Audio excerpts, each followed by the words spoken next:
गुरु विष्णु गुरुदेवो महेश्वरा गुरु साक्षात् परब्रह्म तस्मै श्री गुरुवे नमः। अखंड मंडलाकारं व्याप्ति चराचरं तत्पदं दर्शितं देवं तं नमामि गुरुदेव। बोल गुरु भगवान की जय। गजाननं भूतगणाधिसेवितं कपित्थजम्बूफलचारुभक्षं उमासुतं शोकविनाशकारिणं नमामि विघ्नेश्वरपादपङ्कजम्। बोल गणपति गजानन भगवान की जय। ओम जयंती मंगला काली भद्रकाली कपालिनी दुर्गा क्षमा शिवा धात्री स्वाहा स्वधा नमस्तुते। बोल जगदम्बा मैया की जय। कर्पूर गौरम करुणावतारम संसारिसारं भुजगेन्द्रहारं सदा वसन्तं हृदयारविन्दे भवं भवानी सहितं नमामि। ॐ नमः शिवाय। ॐ नमः शिवाय।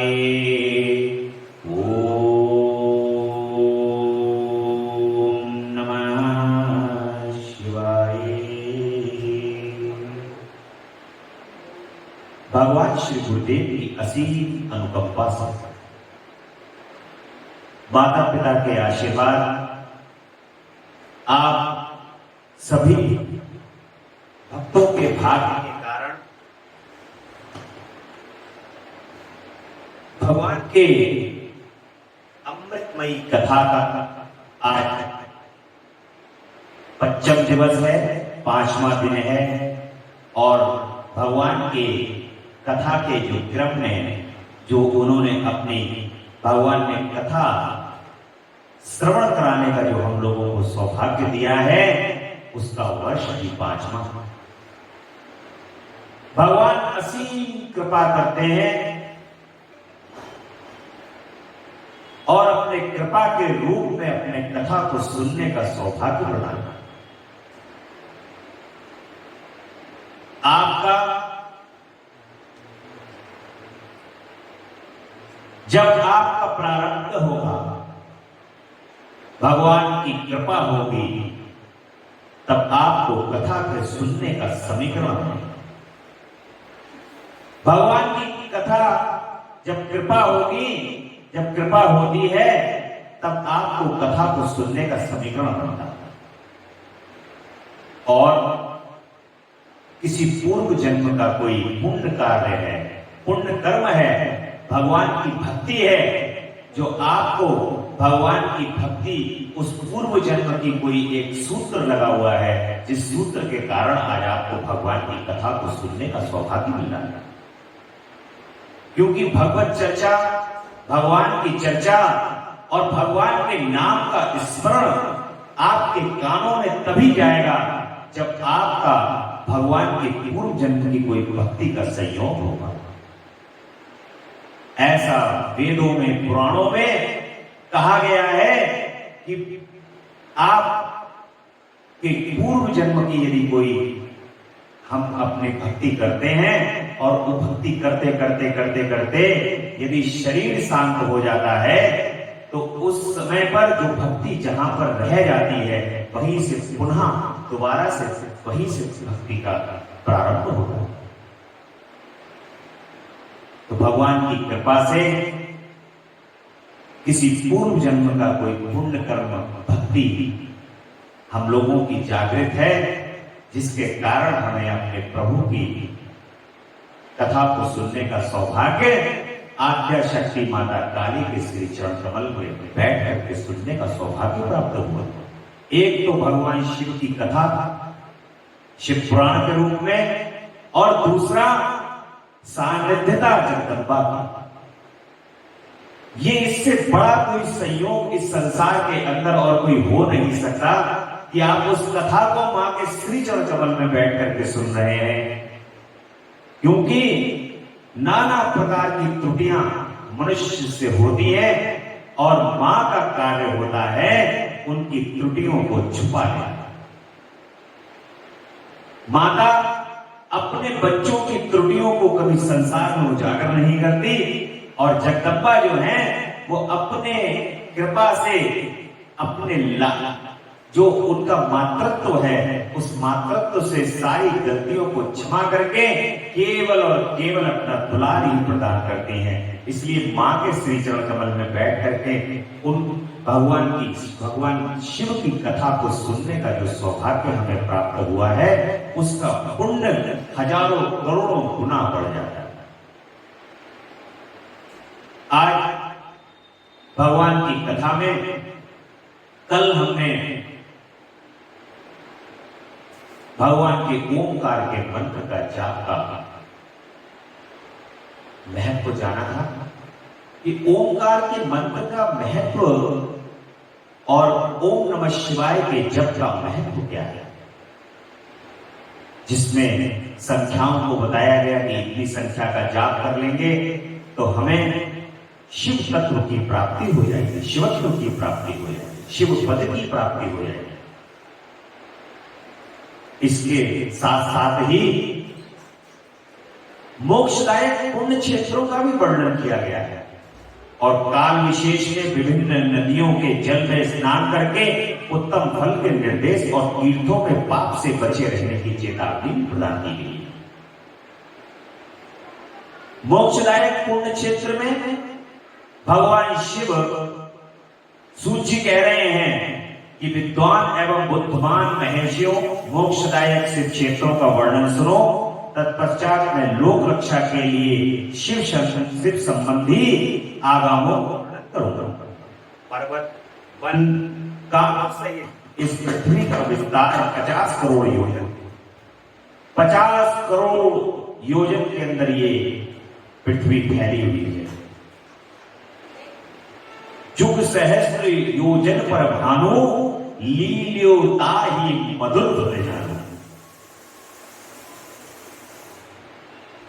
करोड़ों योजन के दूर पृथ्वी से सूर्य जो है वो है, हनुमान चालीसा के अंदर आप ये पाठ करते हैं तो आता होगा, और करोड़ों योजन दूर सूर्य नारायण को फल समझ करके हनुमान जी खा जाते हैं। और उसी में जो छोटा सा एक भाग है, अभी मैं कुछ दिन पहले गूगल के माध्यम से देख रहा था कि 13 लाख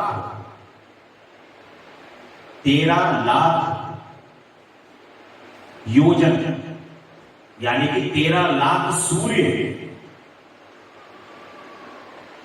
पृथ्वी बन सकती है एक सूर्य के बराबर। एक सूर्य 13 लाख पृथ्वी के बराबर है। और हनुमान जी ने फल समझ करके उनको बड़े ही विनम्रता पूर्वक बचपन में अपने बाल्यकाल में बाल समय रवि भक्ष लियो तब तीनों ही लोग भयो अध्याय, और हनुमान जी उसको बड़ी सहजता से निगल लेते हैं।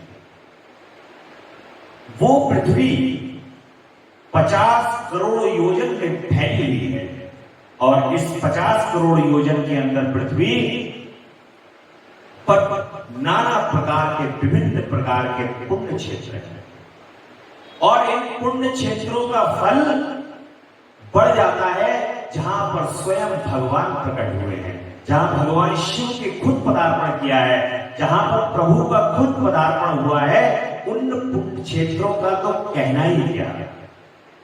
दूसरे नंबर के जो पुण्य क्षेत्र होते हैं वो पुण्य क्षेत्र होते हैं हमारे संत, हमारे ऋषि मुनि, हमारे विद्वान, जो हमारे ऋषि मुनि विद्वान रह करके जहां पर भगवान की आराधना करते हैं, भगवान की पूजा करते हैं, भगवान की याद करते हैं, उस जगह को का पुण्य जो है वो भी बढ़ जाता है। तो इस प्रकार से नाना प्रकार के क्षेत्र हैं, जिन क्षेत्रों के अंदर तीर्थ क्षेत्र ऐसे हैं और कुछ क्षेत्र ऐसे हैं तीर्थ क्षेत्र जो इस पृथ्वी की रक्षा के लिए बनाए गए, जो स्वयं रक्षा क्षेत्र के लिए बनाया गया है। ऐसे तीर्थ क्षेत्र भी पुण्यकारी हैं। जैसे हिमालय के ऊपर नाना प्रकार के क्षेत्र हैं जो इस पृथ्वी की रक्षा के लिए बनाए गए, तो ऐसे क्षेत्र रक्षा क्षेत्र कहलाते हैं। और मनुष्य के स्नान, दान और जप आदि ऐसे स्थानों पर जाकर के मनुष्य को स्नान, दान और जप ये तीर्थ क्षेत्रों में जाकर के अवश्य करना चाहिए।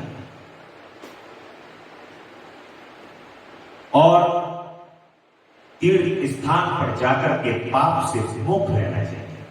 हो सके तो अपनी बुद्धि को साधे हुए और सधे हुए मन से पुण्य क्षेत्र में जाकर के कोशिश करें कि मेरे से कोई पाप कर्म ना हो। और सदैव जिस क्षेत्र के अंदर आप गए हैं उस क्षेत्र के अंदर अपनी वृत्ति को बनाते हुए, अपने मन को एकाग्र चित्त करते हुए, जप तप और दान करते हुए, जाप, भगवान के नाम का जाप, जो आपके इष्ट हैं उनके नाम का जाप आप अवश्य करते रहे, तब उस पुण्य क्षेत्र का पूर्ण फल आपको प्राप्त होगा। सिंधु और सतलुज नदी के तट पर बहुत से पुण्य क्षेत्र हैं। सरस्वती नदी परम पवित्र और 60 मुख वाली कही गई है, अर्थात उनकी 60 धाराएं हैं। विद्वान पुरुष सरस्वती के उन धाराओं के तट पर निवास करें और वह हमेशा ब्रह्म पद को पाले। हिमालय पर्वत से निकली हुई पुण्य सलिला गंगा 100 मुख वाली है। उनके तट पर काशी, प्रयाग आदि अनेक पुण्य क्षेत्र हैं। वहां मकर राशि के सूर्य होने पर गंगा की तट भूमि पहले से भी अधिक प्रशस्त 10 धाराएं हैं। वह बृहस्पति के मकर राशि आने पर अत्यंत पवित्र तथा अविष्ट फल देने वाली हो जाती है। ऐसी सलिला मां गंगा सोनभद्र नदी की धाराएं हैं और वह बृहस्पति के मकर राशि में आने पर अत्यंत पवित्र एवं अविष्ट फल देने वाली हो जाती है। उस समय वहां स्नान और उपवास करने से विनायक पद की प्राप्ति हो जाती है। स्वयं भगवान गणेश के पद की प्राप्ति हो जाती है। ऐसी माता गंगा की महत्ता। और पुण्य सलिला महानदी नर्मदा के 24 मुख हैं। उसमें स्नान तथा उनके तट पर निवास करने से मनुष्य को वैष्णव पद की प्राप्ति होती है। और तमसा के 12 और रेवा के 10 मुख हैं। परम पुण्यमयी गोदावरी के 21 मुख बताए गए हैं और वह ब्रह्म हत्या तथा गोवध के पाप का विनाश करने वाली एवं रुद्रलोक देने वाली हैं।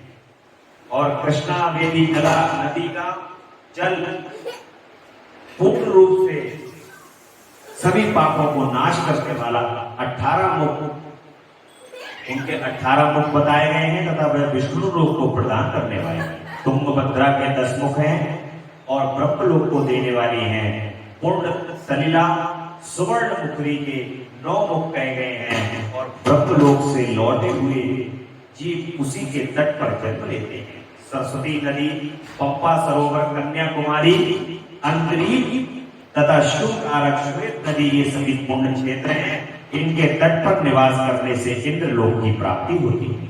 सह पर्वत से निकली हुई महानदी कावेरी परम पुण्यमयी, उनके 27 मुख बताए गए हैं। वह संपूर्ण अभिष्ट वस्तुओं को देने वाली और उनके तट पर स्वर्गलोक की प्राप्ति कराने वाले तथा ब्रह्मा और विष्णु का पद देने वाली।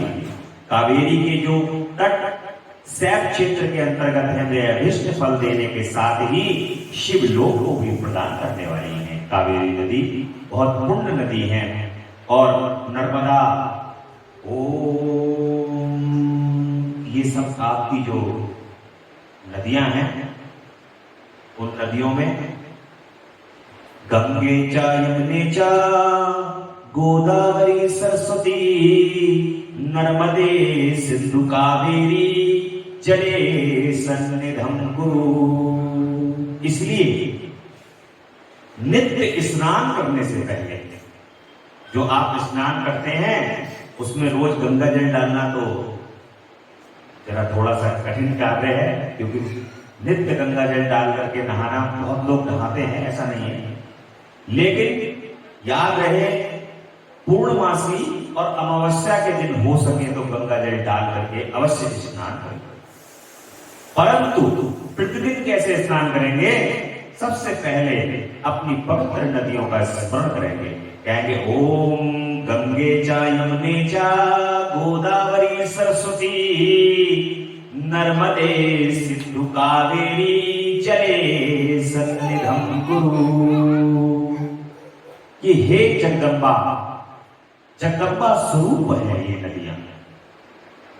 ये जो लोग आपको प्राप्त हो रहे हैं, ब्रह्मलोक, विष्णु लोक, शिवलोक, विनायक पद, इंद्रपुरी, ये आपको बगैर जगदम्बा की कृपा से प्राप्त नहीं हो सकते।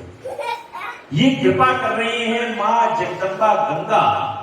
गंगा के रूप में विराजित अनेकों नदियां जो मां के रूप में हमारे समक्ष हैं। हमें परम बस केवल और केवल हमें भाव रखना है श्रद्धा का। जब श्रद्धा के भाव से हम सामान्य जल के अंदर भी गंगा जी का भाव रखते हैं तो हमें वहीं पर गंगा जी के स्नान का फल प्राप्त होगा। इसलिए अपने स्नान से पहले सभी पवित्र नदियों का स्मरण करते हुए कहो कि हे मां, हमारे जल में विराजित होकर के हमारे इस पाप रूपी जो शरीर है इसके अंदर से सभी पापों का नाश करके मन को शुद्ध करो। ऐसा प्रतिदिन करोगे तो भगवान के श्री चरण कमल की भक्ति दिन प्रतिदिन बढ़ते ही चली जाएगी। और नैमिषारण्य तथा पत्रिकाश्रम में सूर्य और बृहस्पति के मेष राशि में आने पर यदि स्नान करें तो इस समय वहां किए हुए स्नान पूजन आदि को ब्रह्मलोक की प्राप्ति कराने वाला जानना चाहिए। ब्रह्मलोक, ब्रह्मलोक का मतलब है ब्रह्मा जी का, यानी कि ब्रह्मांड का लोक। सिंह और कर्क राशि में सूर्य की संक्रांति होने पर सिंधु नदी में किया हुआ स्नान केदार तीर्थ के जल का पान एवं स्नान ज्ञानदायक माना गया। जब केदारनाथ भगवान के जब दर्शन करने के लिए आप जाते हैं तो वहां का जो जल लेते हैं उसको पान करते हैं, वो ज्ञानदायक माना गया है। भगवान के प्रति आपका ज्ञान के चक्षु खुलेंगे अगर आप उस जल को ग्रहण करते हैं। जब बृहस्पति सिंह राशि में स्थित हो उस समय सिंह की संक्रांति से युक्त भाद्रपद मास में किए गोदावरी के जल में स्नान किया जाए तो वह शिवलोक की प्राप्ति कराने वाली हो जाती है। इस प्रकार से ऐसा पूर्व काल में स्वयं भगवान शिव ने स्वयं कहा है। जो आपने ये वर्णन सुना है वो भगवान शिव ने साक्षात खड़े होकर के कहा। जब सूर्य और बृहस्पति कन्या राशि में स्थित हो तब यमुना जी और सोनभद्र में स्नान करना चाहिए और वह स्नान धर्मराज तथा गणेश जी के लोक में महान भोग प्रदान कराने वाला होता है। और वह महर्षियों की मान्यता है कि जब सूर्य और बृहस्पति तुला राशि में स्थित हो उस समय कावेरी नदी में स्नान करें। वह स्नान भगवान विष्णु के वचन की महिमा के संपूर्ण अभिष्ट वस्तुओं को देने वाला माना गया है। जब सूर्य और बृहस्पति वृश्चिक राशि पर आए तब मार्गशीर्ष अगहन के महीने में नर्मदा में स्नान करने से श्री भगवान विष्णु लोक की प्राप्ति हो जाती है। सूर्य और बृहस्पति के धनु राशि में स्थित होने पर सुवर्ण मुखरी नदी में स्नान किया हुआ व्यक्ति शिवलोक को प्राप्त हो जाता है। तो हमारी ये पवित्र नदियां हैं जिनमें हमने विभिन्न प्रकार से जाकर के स्नान करने का जो विधान बताया गया है, हर जगह का मेला अलग अलग लगता है। आपने देखा होगा हर नदी का मेला अपना होता है। वैसे तो गंगा स्नान में तो सब स्नान करते ही हैं, गंगा दशहरे पे सब स्नान करते ही हैं, परंतु अपने भारतवर्ष में जो जो नदियां हैं उनका मेला भी अलग अलग है। उन नदियों का मेला इसलिए होता है ताकि व्यक्ति को ये याद रहे कि अब महा का महीना आने वाला है, अगहन का महीना आने वाला है, पूस का महीना आने वाला है, तो कौन सी नदी पर जाकर के मेला लगेगा, जहां स्नान करा जाएगा, उसका जो पुण्य प्राप्त होगा। इन मनुष्यों को याद नहीं रहती है ना तिथि, इन मनुष्यों को उस तिथि पर जो स्नान करेंगे तो इनको उसका पुण्य मिलेगा। इसलिए उन मेलों का आयोजन किया है। परंतु आजकल के इस कॉमर्शियल युग में, इस आर्थिक युग में मेलों का महत्व केवल और केवल आर्थिक स्थिति के सुदृढ़ता के लिए किया जाता है। पुण्य कार्य और धर्म के कार्य के लिए इनका जो वजन है वो कम हो गया है। मां जगदम्बा परांबा पराशक्ति गंगा मैया के निकट जाने पर और सभी नदियों जो पवित्र हमारी नदियां हैं उनके निकट जाने पर मन में बहुत शुद्धता होनी चाहिए।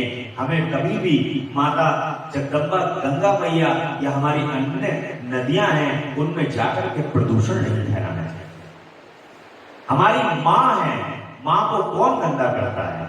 इसलिए जहां पर जाकर के कोई प्रदूषित कार्य, कोई दूषित कार्य, कोई पाप कर्म नहीं करना चाहिए। मां गंगा के अंदर स्नान करने का भी विधान बताया गया है कि बड़ी सरलता से, सहजता से स्नान करके माता को प्रणाम करके और बारंबार माता के श्री चरण कमल में मस्तक नवाते हुए ये कहते हुए निकल आओ कि जगदम्बा हमें पुनः कृपा करना और हम फिर से आकर के आपका स्नान करें, आपका पूजन करें, वंदन करें। स्नान करके मां गंगा के पूजन वंदन का विधान बताया है। सभी नदियों का बताया गया है कि आप जिस नदी में स्नान करें उस नदी का पूजन अवश्य करें। यदि पूजन की सामग्री आपके निकट नहीं है तो कम से कम तर्पण अवश्य करें, सूर्य नारायण को अर्घ अवश्य दें और माता का धन्यवाद अवश्य करें कि मां जाने कौन सा ऐसा पुण्य कर्म था जिसके कारण हम आज आए हैं और ये हमें स्नान करने का सौभाग्य प्राप्त हुआ। ये हमारे मनुष्य जीवन की सार्थकता है। यदि हम इस व्यवहार से संसार के अंदर रहते हैं तब तो हमारे मनुष्य जीवन की सार्थकता है। अन्यत्र इस संसार के अंदर करोड़ों जीव हैं, जैसे वो विचरण कर रहे हैं वैसे ही ये मनुष्य भी विचरण कर रहे हैं जो अन्यत्र अन्य। आध्यात्मिक, यदि आध्यात्म से जुड़ा हुआ व्यक्ति है तो सदैव अपनी नदियों का सम्मान करेगा, अपने धर्म का सम्मान करेगा, अपने इष्ट का सम्मान करेगा, अपने भगवान का सम्मान करेगा। इसलिए इन सब चीजों का सम्मान बढ़ जाता है जब हम जाते हैं अपने तीर्थ क्षेत्र में, तो अपने तीर्थ क्षेत्र में अपनी नदियों का, अपने देव लोगों का, अपने भगवान के स्थान का सम्मान करते हैं।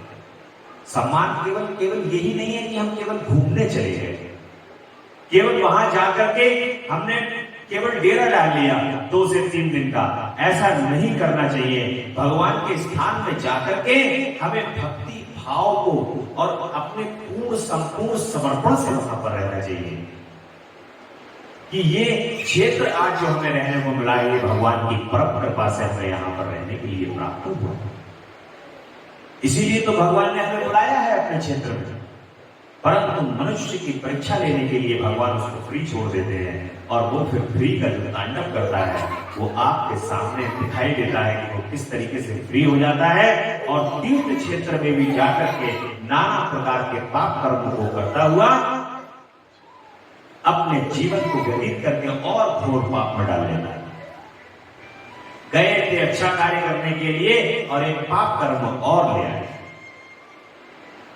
अपने क्षेत्र में, अपने धर्म के क्षेत्र में अवश्य इन सब बातों को याद रखना चाहिए।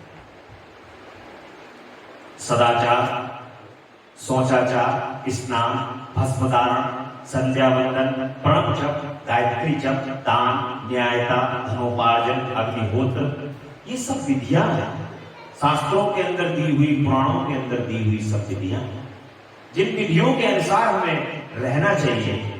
और सूची कहते हैं कि शीघ्र ही हमें सदाचार सिखाएं। सूत जी कहते हैं कि सदाचार का पालन करने वाला विद्वान ब्राह्मण ही वास्तव में ब्राह्मण नाम धारण करने का अधिकारी, जो सदाचारी है और वाकई में जिसके कर्म भगवान की भक्ति में लगे हुए हैं, जो मांस, मदिरा और अन्यत्र गलत आचरण का प्रयोग नहीं करते, वे ही ब्राह्मण कहलाने के अधिकारी हैं।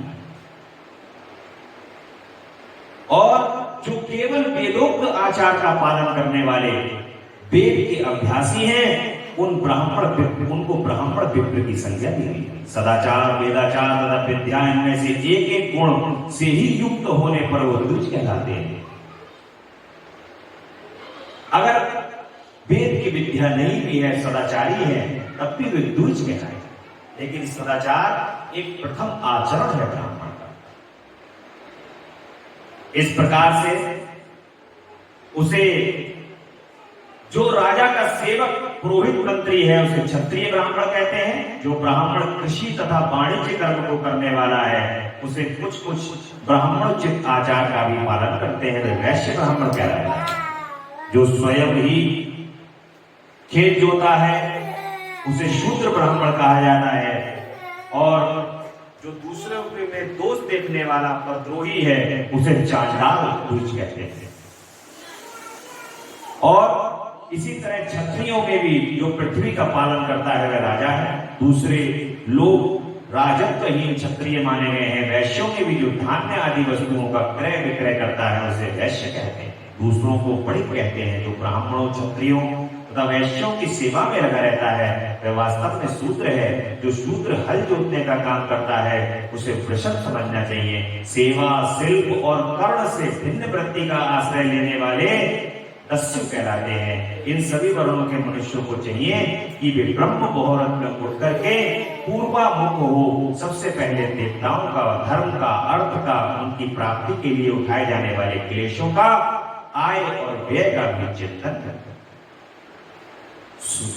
सुबह उठ करके सबसे सर्वप्रथम अपने बिस्तर से उठो, निद्रा से जाग जाओ प्रातः काल, और भगवान का सबसे पहले धन्यवाद करो।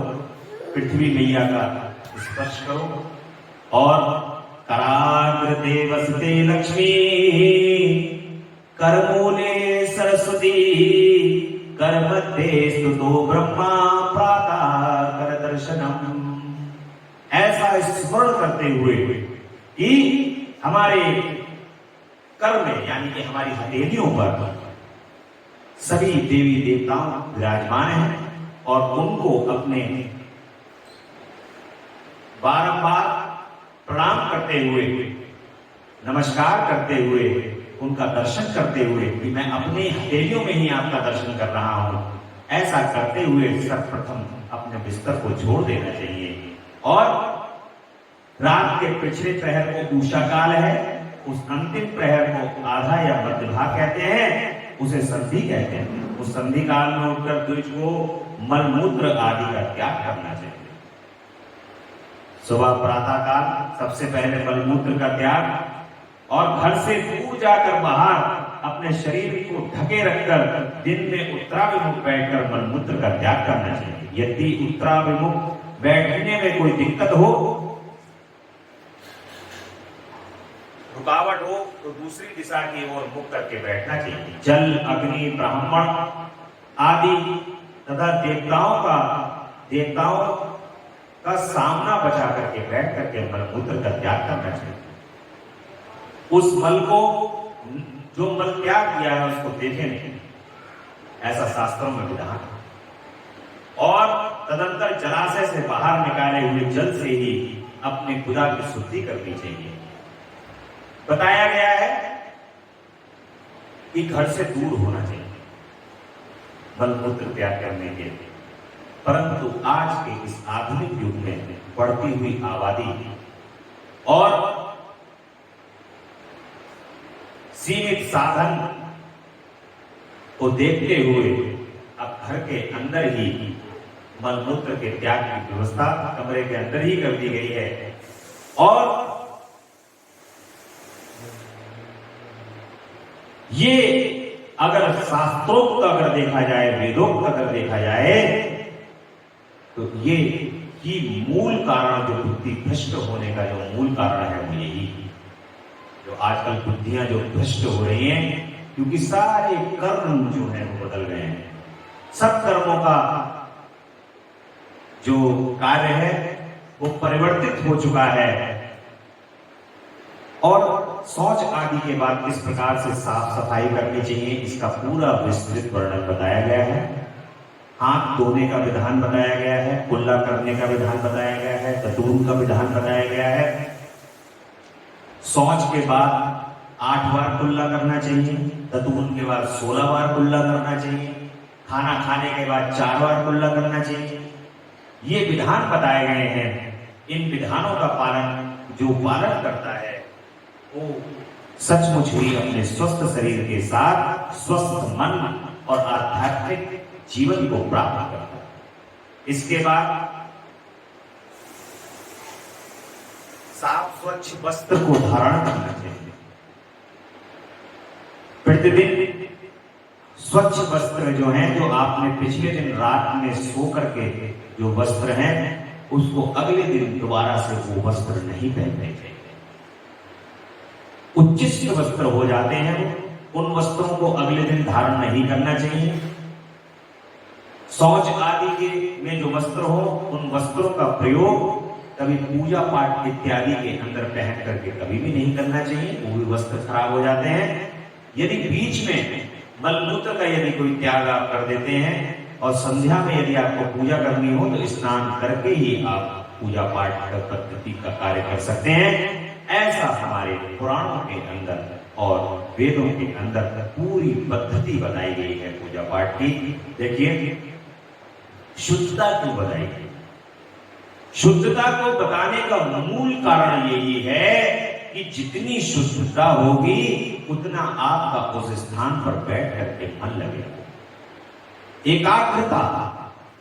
अब आप बैठे हुए हैं, आपने वैसे ही देखना, आप खुद ही देखिएगा, जब आप स्नान कर लो, अच्छे साफ स्वच्छ वस्त्र धारण कर लो, कुल्ला दतून मलमूत्र का त्याग करके अपना शरीर आपको खुद ही हल्का दिखाई देने लगेगा कि आप खुद स्वयं ही हल्के हो गए और आपको अच्छा भी लगने लगेगा, आपका मन भी लगने लगेगा। कोई भी कार्य आप कर रहे होगे, पूजा पाठ प्रतिष्ठा का यदि कोई कार्य आप कर रहे होगे, तो आपका स्वतः ही मन लगने लगेगा। ऐसा लगेगा कि आधा घंटा और पूजा करो। जब आप अंदर से अच्छा महसूस करोगे, शुद्ध महसूस करोगे अपने आप को। इसलिए शुद्धता का पालन बताया है। और जिस स्थान पर पूजा करी जाती है, अपने देवता को जहां पर स्थापित किया जाता है, उस जगह को भी शुद्ध अवश्य करो। वहां पर भी शुद्धता का विशेष तौर पर ध्यान रखा जाता है, साफ सफाई।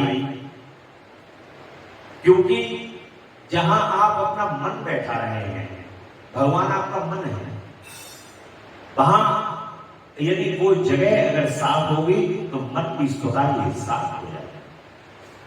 इसलिए उस स्थान पर आपको पूजा करने के लिए बहुत आनंद आएगा। अगर साफ होगा, स्वच्छ होगा, स्वच्छता होगी, अच्छी सुगंध निकल रही होगी, बढ़िया से बैठे हुए साफ स्वच्छ सुगंध के अंदर अगर आप बैठे होगे तो परम आनंद। क्योंकि ये मस्तिष्क जो है ना, ये सब कुछ ग्रहण करता है। मस्तिष्क सब कुछ ग्रहण करता है और ये मन आग्रह करता है कि और भगवान की पूजा करो, और भगवान की पूजा करो, और नाम लो भगवान का। इसलिए इन सब बातों का बहुत ध्यान रखना चाहिए। अर्थ सिद्धि के लिए ईश, गौरी, कार्तिकेय, विष्णु, ब्रह्मा, चंद्रमा और यम का तथा ऐसे ही अन्य देवताओं का भी शुद्ध जल से तर्पण करना चाहिए। फिर तर्पण कर्म को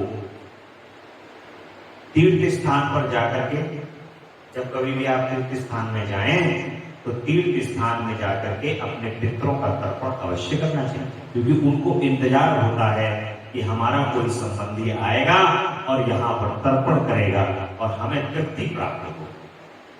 इसी प्रकार से जब आप वस्त्र होते हैं आपके, उनको धोते हैं, उनका जो जल होता है उसको जब आप निचोड़ते हैं तो वो निचोड़ से जो जल गिरता है धरती पर, जो धरती तृप्त होती है वो भी पितरों के लिए ही जल प्राप्त होता है।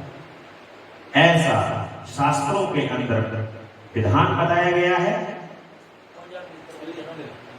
दक्षिण प्रशस्त मठ में, मंत्रालय में, देवालय में, घर में, अन्य किसी नियत स्थान में आसन पर स्थिरतापूर्वक बैठ करके विद्वान पुरुष अपनी बुद्धि को स्थिर करें और संपूर्ण देवताओं को नमस्कार करके पहले प्रणव का जप करने के बाद गायत्री मंत्र की आवृत्ति करें।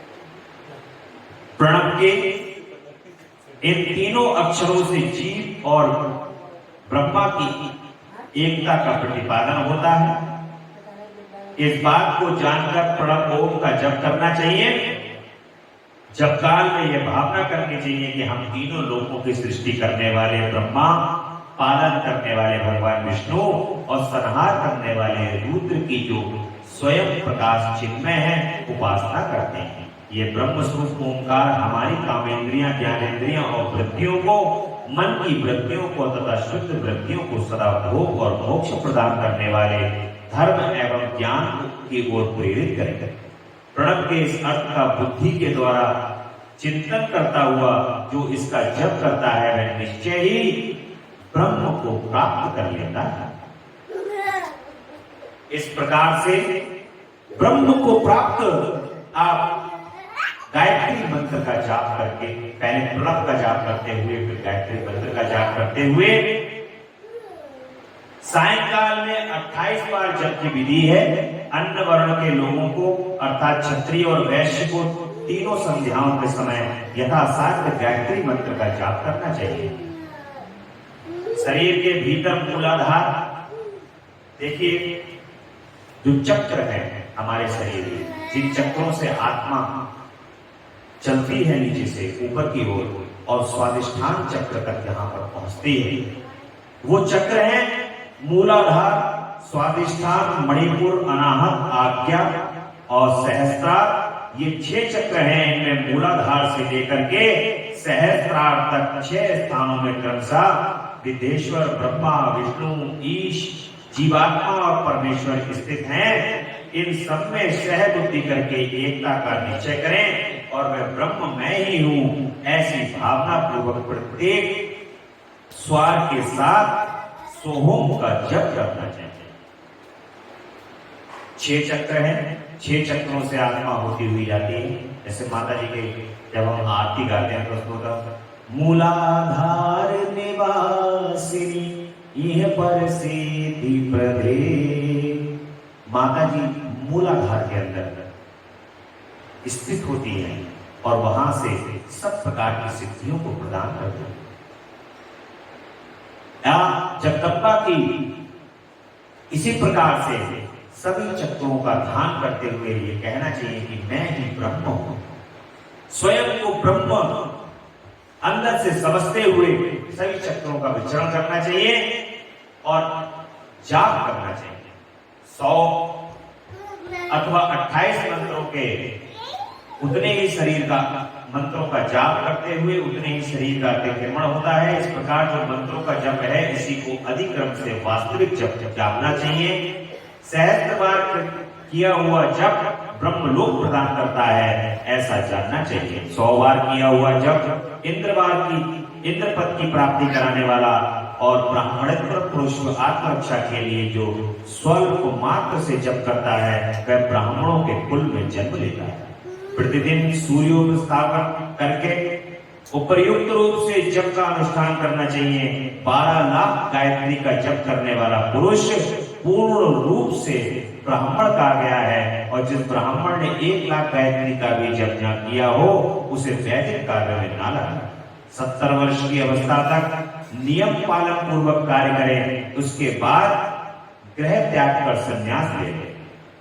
परिव्राजक या सन्यासी पुरुष नित्य प्रातः काल 12,000 प्रणव का जाप करे। यदि एक दिन इस नियम का उल्लंघन हो जाए तो दूसरे दिन उसके बदले में उतना मंत्र अधिक जप करना चाहिए। आज आपका जाप करने को अगर रह गया तो कल डबल जाप करिए। इसलिए ये विधान बताया गया है। और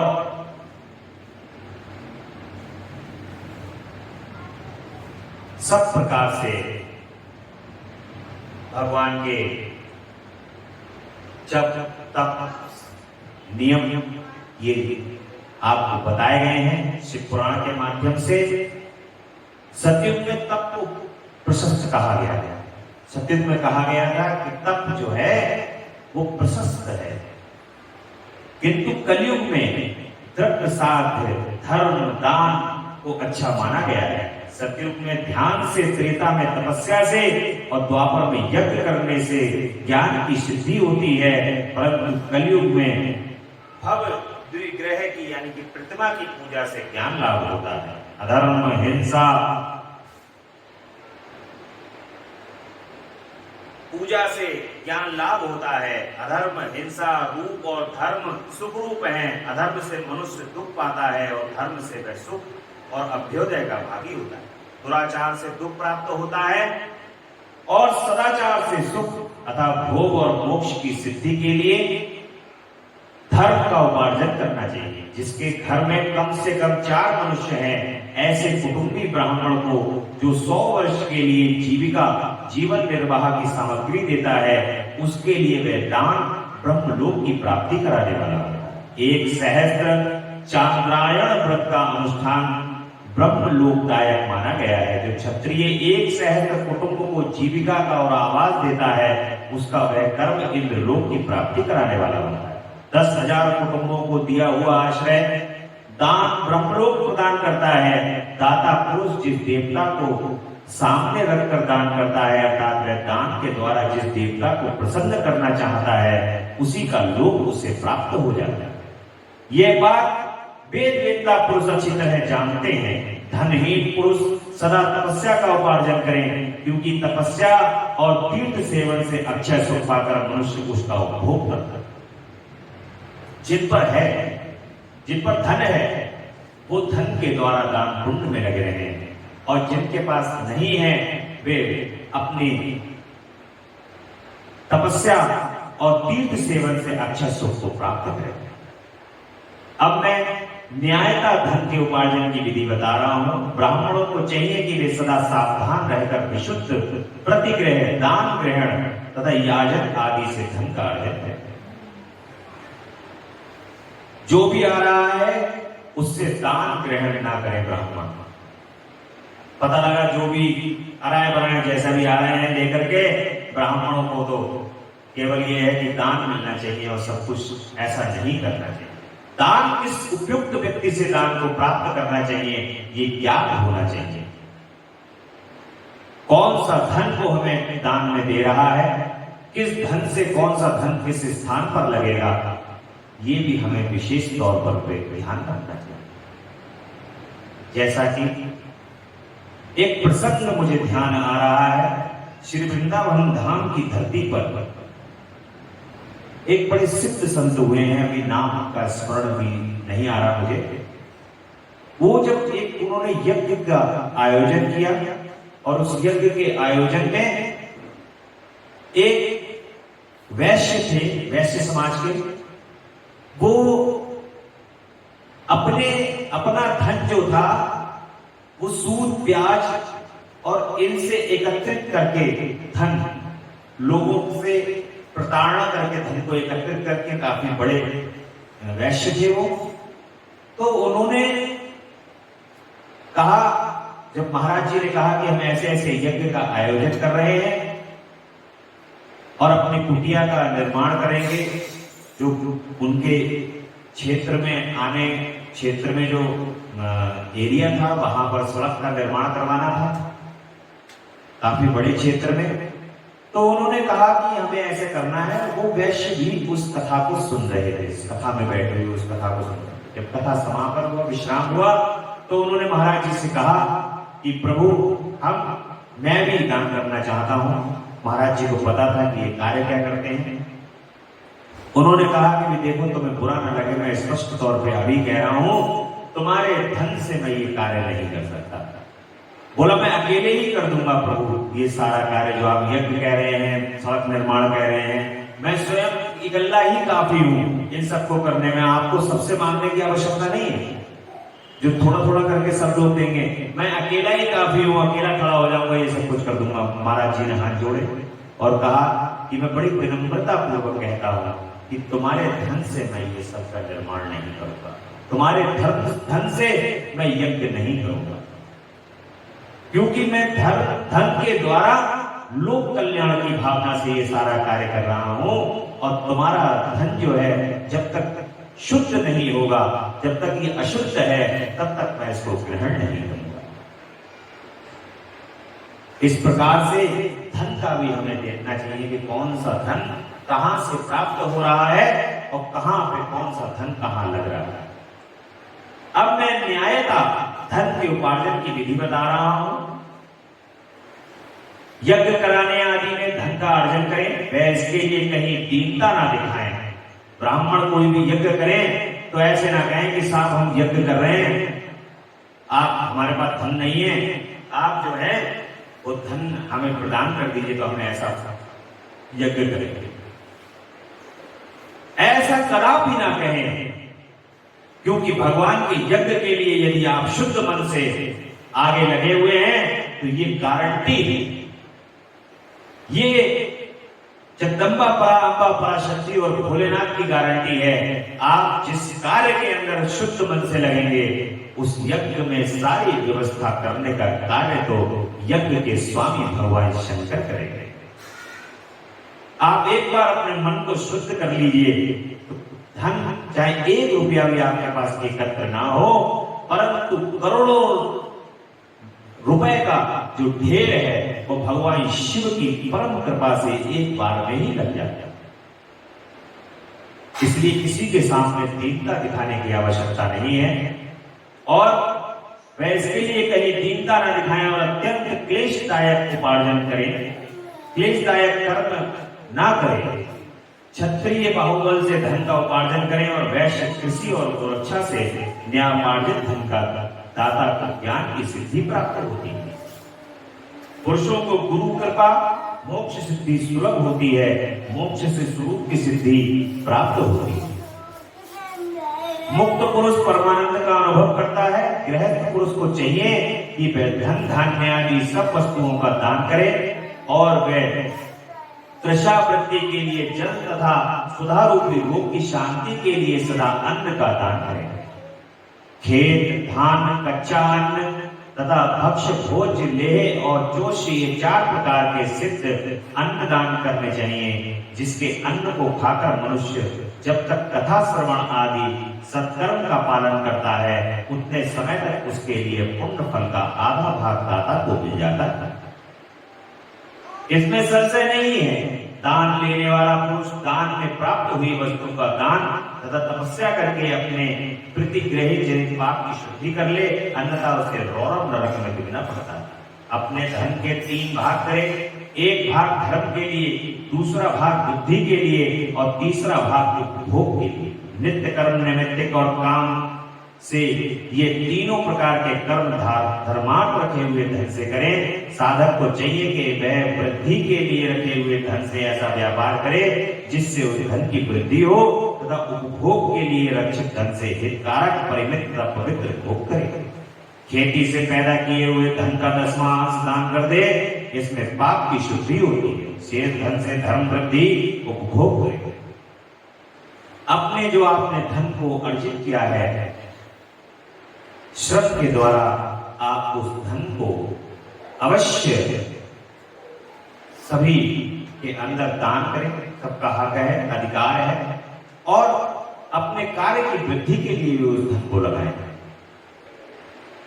अपने परिवार की वृद्धि के लिए भी उस धन को लगाएं। इस प्रकार से सभी प्रकार से भगवान के द्वारा दिए हुए धन का सदुपयोग करें। विद्वानों को चाहिए कि वह दूसरों के दोषों का बखान न करें। ब्राह्मण दोषवश दूसरों के सुने या देखे हुए छिद्र को भी प्रकट न करें। विद्वान पुरुष ऐसी बात ना कहे जो समस्त प्राणियों के हृदय में रोष पैदा करे। समस्त सदैव अच्छा बोले, ऐसा बोले कि दूसरों को अच्छा लगे। अमृत और ऐसी वाणी बोलिए मन का आपा खोए, और को शीतल करे और खुद भी शीतल हो। दूसरों को भी ऐसी वाणी हो जो शीतलता प्रदान करे। ऐसे शब्दों का प्रयोग करें। ऐश्वर्य की सिद्धि के लिए दोनों संध्याओं के समय अग्निहोत्र अवश्य करें। तो जो दोनों समय अग्निहोत्र करने में असमर्थ है वे एक ही समय सूर्य और अग्नि को विधि पूर्वक दी हुई आहुति से संतुष्ट करें।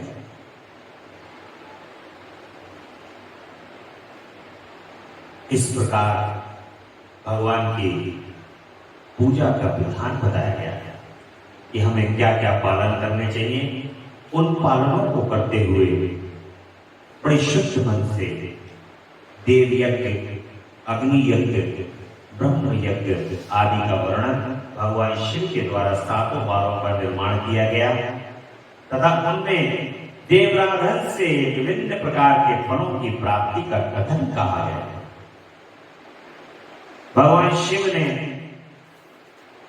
देव यज्ञ, अग्नि यज्ञ और 7 बारों का निर्माण किया। भगवान ने रविवार, सोमवार, मंगलवार, भौमवार, बुधवार, गुरुवार, शुक्रवार, शनिवार, ये 7 बार क्रमशः आए और इनका निर्माण भगवान शिव ने किया है। और इन 7 बारों का निर्माण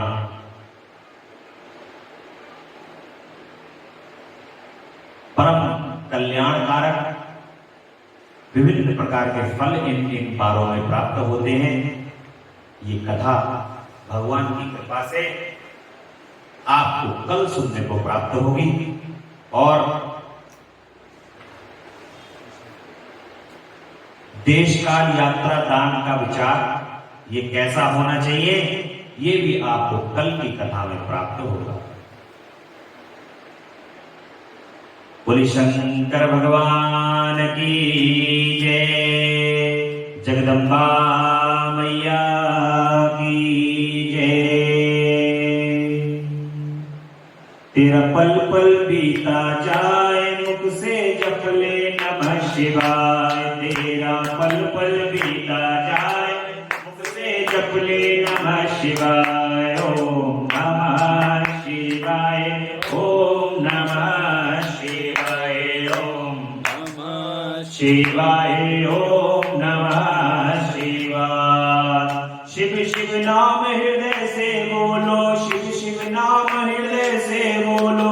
मन मंदिर का पर्दा खोलो, मन मंदिर का पर्दा खोलो। तेरी आयु निष्फल जाए मुख से जप ले नमः शिवाय। ओम नमः शिवाय, ओम नमः शिवाय, ओम नमः शिवाय, ओम नमः शिवाय। ये दुनिया पंछी का मेला, मानव दूर जाए अकेला। ये दुनिया पंछी का मेला, मानव दूर जाए अकेला। सगे सब संबंधी रह जाए मुख से जप ले नमः शिवाय। ओम नमः शिवाय, ओम नमः शिवाय, ओम नमः शिवाय, ओम नमः शिवाय। मुसाफिरी जब पूरी होगी, चलने की मजबूरी होगी। मुसाफिरी जब पूरी होगी, चलने की मजबूरी होगी। तेरा तन मन धन छुट जाए मुख से जप ले नमः शिवाय। ओम नमः शिवाय, नमः शिवाय, ओम नमः शिवाय, ओम नमः शिवाय। शिव पूजन में मस्त बने जा, शिव पूजन में मस्त बने जा। भक्ति सुधारस पान किए जा, भक्ति सुधारस पान किए। दिव्य दर्शन दिव्य ज्योति हो जाए मुख से जप ले नमः शिवाय। दर्शन दिव्य ज्योति हो जाए मुख से जप ले नमः शिवाय। ओम नमः शिवाय, ओम नमः शिवाय। तेरा पल पल बीता जाए मुख से जप ले नमः शिवाय। तेरा पल पल बीता जाए मुख से जप ले नमः शिवाय। ओम नमः शिवाय, ओम नमः शिवाय, ओम नमः शिवाय।